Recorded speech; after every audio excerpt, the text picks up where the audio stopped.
السلام علیکم. ہمارے چینل کہانی پلس کو سبسکرائب کریں اور بیل آئیکن کے بٹن پہ کلک کریں تاکہ آپ کو ہماری ہر نوٹیفیکیشن ملے سب سے پہلے. شکریہ. سڑک پر وہ تنہا کھڑی ہوئی تھی. عقب میں شادی ہالز تھے جن کے سامنے بہت سی گاڑیاں کھڑی تھیں، مگر اسے شاید کسی رکشے ٹیکسی کا انتظار تھا، اسی لیے سڑک پر آ کر کھڑی ہو گئی تھی اور بڑی بے چارگی کے عالم میں وہ پر امید نگاہوں سے سڑک کو دیکھ رہی تھی. ماتھے پہ آیا پسینہ اس نے اپنی چادر سے پونچھا، جو چادر اس نے اپنے پورے جسم پر لپیٹ رکھی تھی. بعد میں اس نے بتایا تھا کہ پسینہ گرمی کی وجہ سے نہیں آ رہا تھا، پسینے کی وجہ وہ گھبراہٹ تھی جو اس وقت وہ سنسان سڑک پر محسوس کر رہی تھی. اس نے بتایا تھا کہ شام 6 بجے وہ فنکشن اٹینڈ کرنے کے لیے گھر سے نکلی تھی اور اس وقت رات کے 8 بج رہے تھے. ویسے وقت زیادہ نہیں ہوا تھا، لیکن ایک ایسی لڑکی جو زندگی میں کبھی بھی تنہا رات کو گھر سے باہر نہ نکلی ہو، اس کے لیے یہ گھنٹے 2 گھنٹے صدیوں کے مترادف تھے. اسما اس کے بچپن کی سہیلی تھی. ان دونوں کا تعلق ندی اور کنارے جیسا تھا. ہر خوشی ہر غم میں ایک دوسرے کے ساتھ ہوتی. آج اسما کی سالگرہ تھی اور اسی خوشی میں اس نے ایک خوبصورت فنکشن ارینج کیا تھا. ظاہر ہے اسے تو آنا ہی تھا، وہ تو بچپن کی سہیلی اور سب سے اچھی دوست ہونے کا دعویٰ کرتی تھی. ایسا نہیں تھا کہ اس نے بالکل منع کیا تھا. اس بیچاری نے تو بہت احتجاج بھی کیا کہ وہ رات کی کسی بھی فنکشن میں نہیں جاتی، مگر وہاں اس کی مزاحمت سننے والا کوئی نہیں تھا. اسما ایک نمبر کی ضدی لڑکی تھی. جب اسے لگا کہ وہ اس کی بات نہیں مان رہی تو وہ سیدھا دادی کے سر پہ پہنچ گئی. اسما چونکہ اس کی بہترین سہیلی تھی اور ان کے ایک دوسرے کے گھر بہت آنا جانا تھا، اسی لیے وہ دادی سے کافی بے تکلف ہو چکی تھی. یا بے تکلف کہنا شاید درست نہیں ہوگا، وہ دادی کی بہت اچھی دوست بن گئی تھی. اب دادی اس کی بات تو ٹال نہیں سکتی تھیں. وہ تو ویسے بھی اکثر اس کے پیچھے پڑی رہتی تھیں کہ اسے اپنی ہم عمر کے لوگوں کے ساتھ انجوائے کرنا نہیں آتا. پرانے خیالات ہیں اس کے، اس عمر میں خود کو بڈھی بنایا ہوا ہے. اصل میں وہ آج کے دور کی لڑکیوں سے بالکل مختلف تھی. Make up, fashion, parties, function, ان سب چیزوں کا اسے بالکل بھی شوق نہیں تھا. وہ بہت سادہ تھی. اس وجہ سے اسے دادی سے خوب جھڑکیاں سننے کو ملتی کہ وہ اتنی خوبصورت ہونے کے باوجود سادگی کے ساتھ کیوں رہتی ہے. اور یہی حال اسما کا بھی تھا، وہ بھی ہمیشہ اس کے پیچھے پڑی رہتی. آج چونکہ دادی جی نے بذات خود حکم صادر کیا تھا تو اسے مجبوراً فنکشن میں آنا ہی پڑا. دادی اس کی کل کائنات تھیں. والدین اس کے بچپن میں ہی ایک حادثے میں گزر گئے تو ان سب کی کمی دادی ہی نے پوری کی. وہ بھی والدین نہ ہونے کی وجہ سے دادی کے بہت قریب آ گئی تھی. والد کی غیر معمولی پینشن سے دونوں دادی پوتی کا گزر بسر ہو رہا تھا. فنکشن میں آ گئی. اب تقریباً فنکشن ختم ہو ہی چکا تھا، لیکن اسما اسے روکتی رہی، وہ جو جانے کی رٹ لگائے ہوئے تھی. اسما کی ساری منتوں کو وہ نظر انداز کر گئی اور گھر جانے کے لیے ہال سے باہر نکل آئی. باہر تو آ گئی لیکن اسے کوئی ٹیکسی، کوئی رکشہ نظر نہیں آ رہا تھا. یہ کوئی دن تو تھا نہیں جو رکشوں کی لائن لگی ہوئی ہوتی. اس اندھیری رات میں کوئی فرشتہ ہی اس کی مدد کو آ سکتا تھا.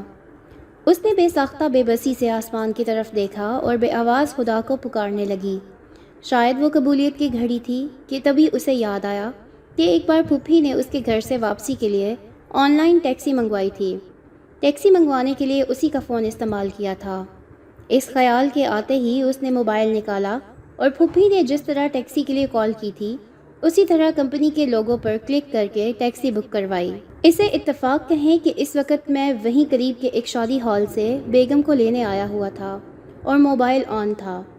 کمپنی نے مجھے پک کروا دیا. میں نے اس کی لوکیشن قریب دیکھی تو نظریں گھما کر متلاشی نظروں سے ادھر ادھر دیکھا. ہاتھ میں موبائل دیکھ کر میں سمجھ گیا کہ اس نے بک کرائی ہے. حالانکہ آج میں چھٹی کرنا چاہتا تھا. حالانکہ میری گاڑی بڑی تھی اس لیے کمپنی کو ان کو بک کراتی تھی. میری گاڑی بڑی تھی اس لیے ہر کوئی اس کو بک نہیں کرواتا تھا. صرف بزنس ٹائپ لوگ ہی اسے بک کرواتے تھے یا جو اس کے اہل ہوتے وہ. ہر ایک نہیں بک کرا سکتا تھا کیونکہ کرایہ کافی زیادہ ہوتا ہے. لیکن لڑکی نے نادانی میں بک کروا لی ہوگی اور میں رحم کے جذبے سے اکیلی لڑکی دیکھ کر رائڈ نہ کینسل کرتے ہوئے اس کے قریب پہنچ گیا. ایک خوبصورت سفید رنگ کی نئی نویلی لمبی گاڑی اس کے بالکل قریب آ کر رکی تو وہ چونک گئی. وہ 3 حصوں اور 9 سیٹوں پر مشتمل ایک خوبصورت سفید رنگ کی نئی نویلی لمبی گاڑی اس کے قریب آ کر رکی تو وہ چونک گئی۔ وہ 3 حصوں اور 9 سیٹوں پر مشتمل ایک جدید ڈیزائن کی گاڑی تھی۔ میں نے کھڑکی سے باہر جھانک کر اسے مخاطب کیا، آپ نے گاڑی بک کروائی ہے؟ وہ کچھ نہیں بولی، بس حیرت اور الجھی ہوئی نگاہوں سے مجھے دیکھنے لگی۔ اس کے پاس زیادہ سوچنے کے لیے وقت نہیں تھا۔ خدا نے جب مدد کے لیے کسی کو بھیج ہی دیا ہے تو وہ اسے ٹھکرا کر کفران نعمت تو نہیں کر سکتی تھی۔ وہ تو کب سے کسی مسیحا کے انتظار میں تھی جو اسے اس کی منزل تک، اس کے گھر تک لے جاتا۔ جی میں نے بک کروائی ہے، وہ مجھے گھر تک جانا ہے، یہیں پاس ہی ہے میرا گھر۔ نو پرابلم، آئیے بیٹھیے۔ میں نے پیسنجر سیٹ کا دروازہ کھول دیا۔ وہ بسم اللہ پڑھ کر سیٹ پر بیٹھ گئی۔ اندر آ کر اسے احساس ہوا کہ باہر کتنی گرمی تھی۔ اس کے بیٹھنے کے بعد میں نے گاڑی اسٹارٹ کر دی۔ وہ پرس گود میں رکھ کر اپنے ناخنوں کے ساتھ کھیلنے لگی۔ کیا نام ہے آپ کا؟ میں نے 5 منٹ کے وقفے کے بعد پہلا سوال پوچھا۔ وہ چونک گئی۔ جی؟ حرین اصفر۔ وہ نگاہیں گود میں جمائے بولی، مجھے وقاص چودھری کہتے ہیں۔ میں نے خود ہی اپنا تعارف کروایا۔ اس نے پھر کوئی سوال نہیں کیا۔ کار میں ایک بار پھر خاموشی چھا گئی۔ ہوا کی سرسراہٹ کے علاوہ کوئی اور آواز نہیں تھی۔ کیا کرتی ہیں آپ؟ میں نے ایک اور سوال پوچھا۔ میں BSc کر رہی ہوں، اس نے سر جھکا کر کہا۔ میں وقت گزاری کے لیے اسے چھیڑ رہا تھا کیونکہ میں نے سوچ رکھا تھا کہ اس سے پیسے نہیں لینے ہیں۔ اسی وجہ سے میں نے رائڈ ایکسیپٹ کر کے کینسل کر دی تھی کہ کمپنی بل نہ بنا دے۔ اسی طرف میرا گھر تھا۔ یہ سوچ کر اسے بٹھا لیا تھا کہ اکیلی لڑکی ہے، رات کا وقت ہے، اس لیے اسے گھر چھوڑ دوں۔ اسے خاموش دیکھ کر میں نے پھر سوال کیا، عمر کتنی ہے آپ کی؟ وہ اس سوال کا سیاق و سباق نہیں سمجھ سکی۔ 20 سال۔ اتنی کم عمر لگتی تو نہیں آپ؟ اس بار وہ کچھ نہیں بولی۔ شادی ہو چکی ہے آپ کی؟ اس سوال پر وہ کھانسنے لگی۔ کسی شادی میں آئی تھیں؟ جی وہ میں اپنی سہیلی کی سالگرہ پہ آئی تھی اور واپسی کے لیے کوئی سواری نہیں مل رہی تھی۔ وہ جھجکتے ہوئے بولی، اتنی رات کو اکیلے ڈر نہیں لگ رہا تھا آپ کو؟ جی لگ رہا تھا۔ پھر بھی اکیلے آ گئیں؟ مجبوری تھی، آنا ہی پڑا۔ اور اگر اس وقت اکیلی سنسان سڑک پر کوئی جن بھوت آ جاتا تو؟ میں جن بھوتوں پہ یقین نہیں کرتی۔ ٹی وی دیکھتی ہیں آپ؟ وہ ایک بار پھر اس سوال کا جواب نہیں سمجھ سکی۔ اسے اس عجیب و غریب سوال پہ حیرت ہوئی تھی۔ چہرہ یہی بتا رہا تھا۔ جی، اس جی میں سوال زیادہ اور جواب کم تھا۔ ساس بہو والے ڈراموں کے علاوہ کبھی خبریں دیکھی ہیں؟ اس نے اس بات میں گردن ہلا دی۔ میں تو آگے دیکھ رہا تھا، اس لیے اس کا گردن ہلانا تو ظاہر ہے نہیں دیکھ سکا، اس لیے مجھے اپنا سوال دہرانا پڑا۔ اس بار اس نے باقاعدہ ہاں کہہ کر جواب دے دیا۔ خبروں میں اغوا کے کئی کیس بھی آتے ہیں، وہ دیکھتی ہیں نا؟ جی، وہ تھوک نگل کر بولی اور بڑے غور سے مجھے دیکھا۔ اغوا کار بڑی بڑی گاڑیوں میں آتے ہیں اور معصوم لڑکیوں کو اغوا کر لیتے ہیں۔ اب اس کا جسم باقاعدہ کانپنے لگا۔ وہ چادر سے ماتھے کا پسینہ صاف کرنے لگی۔ ڈر کی ایک شدید لہر اس کے جسم میں دوڑ گئی، ہونٹ بھی کپ کپانے لگے۔ وہ کپ کپاتے ہونٹوں کے ساتھ بولی، جی، تو میرے ساتھ بیٹھتے ہوئے ڈر نہیں لگا؟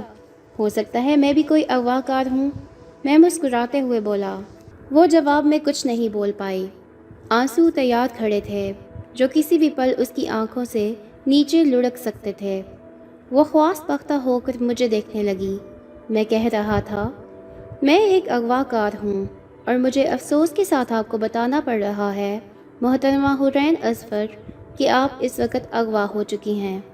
اپنی بات مکمل کر کے میں ہنسا اور اس کے چہرے کی کیفیت نے بتایا جیسے اچانک گاڑی کھائی میں گر گئی ہو اور اس کا پورا وجود ٹکڑے ٹکڑے ہو گیا ہے۔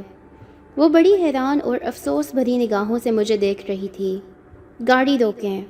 میں نے جیسے سنا ہی نہیں۔ میں نے کہا گاڑی روکیں۔ اس بار ذرا زور سے وہ بولی۔ میں نے اب بھی کوئی جواب نہیں دیا۔ پلیز گاڑی روکیں، وہ بھرائی ہوئی آواز میں بولی۔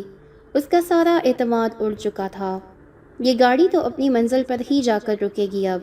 میں بولا، آپ ایسا کیسے کر سکتے ہیں؟ پلیز گاڑی روکیں۔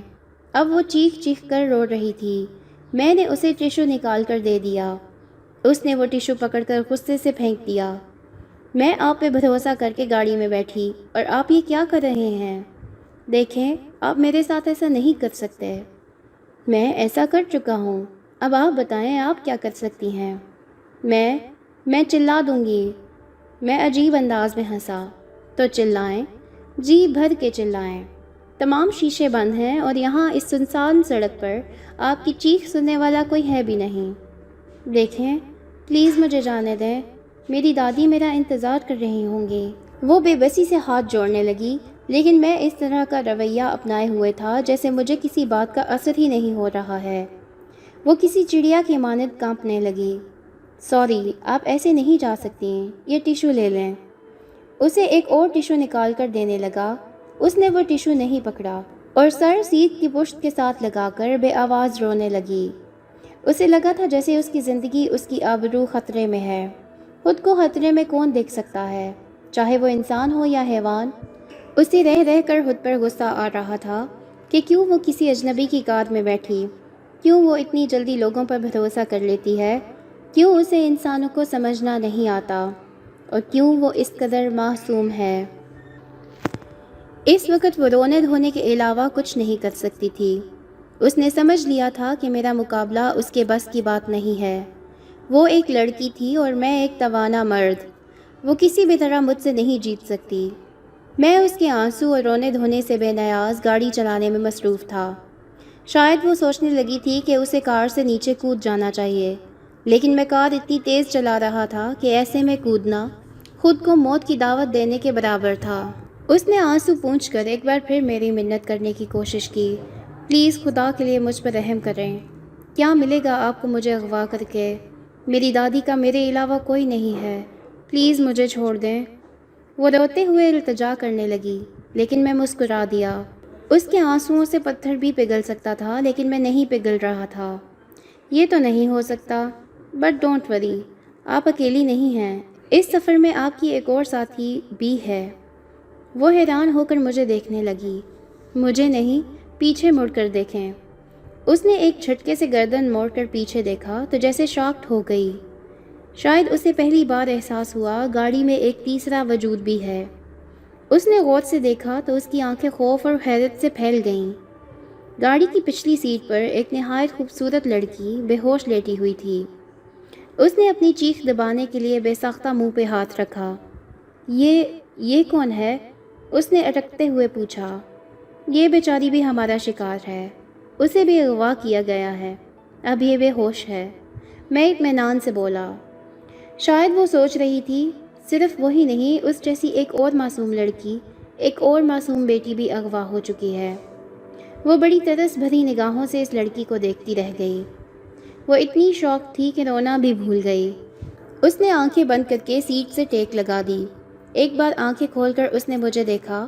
میرے چہرے پر مسکراہٹ کھیل رہی تھی۔ آپ مجھے کہاں لے جا رہے ہیں؟ وہ مری ہوئی آواز میں بولی۔ جہاں اس لڑکی کو لے جا رہے ہیں۔ اسے کہاں لے جا رہے ہیں آپ؟ جہاں پہلے سے ہی ہم نے بہت سی لڑکیوں کو قید کر رکھا ہے، وہیں۔ میں نے سادہ سا جواب دیا۔ کیا کرتے ہیں آپ ان لڑکیوں کے ساتھ؟ اس نے ڈرتے ہوئے پوچھا۔ ہم انہیں ملک سے باہر بیچ دیتے ہیں، بدلے میں ہمیں کروڑوں روپے ملتے ہیں۔ پیسہ کیا انسانوں سے زیادہ قیمتی ہے؟ ہاں، ہمارے لیے تو پیسہ ہی سب کچھ ہے، میں بے نیازی سے بولا۔ شاید وہ سوچ رہی تھی کہ وہ اس سفر کے اختتام پر بکنے جا رہی ہے، کسی اجنبی ملک، اجنبی لوگوں میں، 7 سمندر پار۔ کیا آپ مجھے بھی بیچ دیں گے؟ اس نے ایک مبہم سی امید سے پوچھا۔ ظاہر ہے، میں نے جواب دیا۔ آنسوؤں کا سیلاب پھر سے جاری ہو گیا۔ آپ کا گھر یہاں سے کتنی دور ہے؟ وہ میری آواز پہ چونکی، یا میرا سوال نہیں سن سکی، یا پھر میری سمجھ نہیں آئی اس کو، اس لیے مجھے اپنی بات ایک بار پھر دہرانی پڑی۔ میں نے پوچھا، آپ کا گھر کتنی دور ہے؟ اس کے چہرے سے عیاں تھا کہ وہ سمجھ تو اب بھی نہ سکی ہے۔ وہ بھرائی ہوئی آواز میں بولی، یہاں سے تھوڑا آگے، جہاں موڑ مڑتا ہے اسی موڑ پر۔ میں نے بڑی عجیب نگاہوں سے اسے دیکھا، وہ بھی میری آنکھوں میں دیکھنے لگی۔ تب میں نے ایک جاندار کہکہا لگایا، ہا ہا ہا۔ وہ اس کہکہے کا سایہ کو سباق نہیں سمجھ سکی۔ میں نے آپ کو بہت تنگ کیا اور بہت رلایا۔ دراصل میرا نظریہ یہی ہے کہ آپ لڑکیاں دنیا کی سب سے بیوقوف مخلوق ہو جنہیں آسانی سے بیوقوف بنایا جا سکتا ہے، اور آپ نے یہ ثابت کر دیا۔ مجھے لڑکیوں کے ساتھ مذاق کرنا، انہیں تنگ کرنے میں بہت مزہ آتا ہے، اور وہی میں نے آپ کے ساتھ کیا۔ اگر میں یہ نہیں کرتا تو میرا سفر بہت بور گزرتا۔ وہ ایک ٹک مجھے دیکھے جا رہی تھی۔ کیسا عجیب انکشاف تھا، اور آپ تو بڑی آسانی سے میرا شکار بن گئیں۔ آپ جب کار میں بیٹھی تھیں مجھے تبھی بیوقوف لگیں۔ میں آپ کو جان چکا تھا، اس لیے آپ کو تنگ کرنے کے لیے میرے ذہن میں ایک ڈرامہ تیار ہوا، اور اس سوچ کے مطابق آپ بالکل ایک معصوم بچے کی طرح خوفزدہ ہو گئیں۔ مجھے نہیں معلوم تھا کہ آپ اتنی ڈرپوک ہوں گی۔ ہاں ہاں ہاں۔ دراصل میں ایک بینک مینیجر ہوں، اور یہ پیچھے لیٹی ہوئی میری مسز ہیں، ساریہ وکاس۔ ہم دونوں اپنے ایک دوست کی شادی سے واپس آ رہے تھے، لیکن میری مسز دین کی بہت کچی ہیں، کہیں پہ بھی لڑک جاتی ہیں۔ یوں بھی کل پوری رات جاگی ہیں، تو اسی روایت کو برقرار رکھتے ہوئے یہاں بھی لڑک گئیں۔